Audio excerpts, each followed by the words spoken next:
Lana ke bathi asifactorize u-negative 4t squared minus 12t minus 9.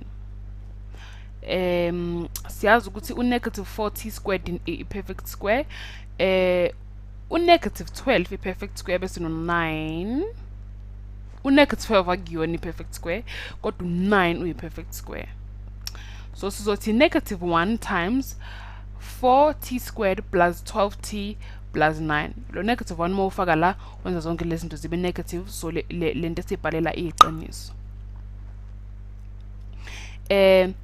U4 lo umele ukuthi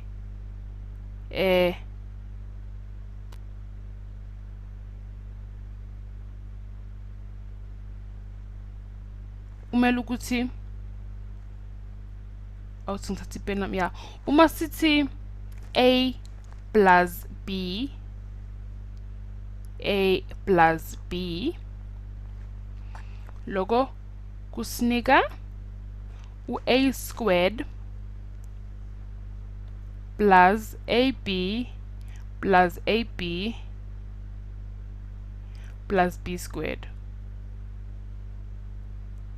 Loko kufana nokuthi a squared plus 2ab plus b squared. A squared plus 2ab plus b squared. Uma siqhathanisa nale equation esiyenza la, siyabona ukuthi kume ngokufana. U-a squared lo negative 4t squared. Ebese so ngakho u-a equals 2t ngoba uma square root a squared sithola u-a, uma square root 4t squared sithola u-2t. Yaba? U9 u-b squared ngakho uma square root u9 square root no b sithola u3. b equals 3.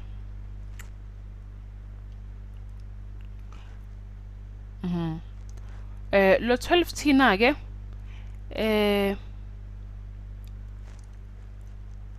uma sithi 2 times 3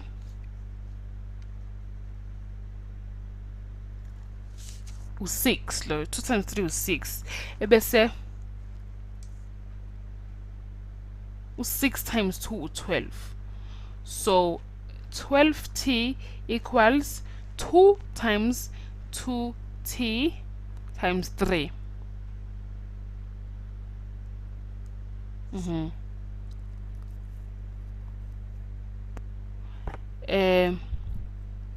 Bese sikwenzile lokho ngikwenzela nje ukukhombisa ukuthi uma siqhathanisa lama equations umuphi uchaza u-a umuphi uchaza u-b into enjalo.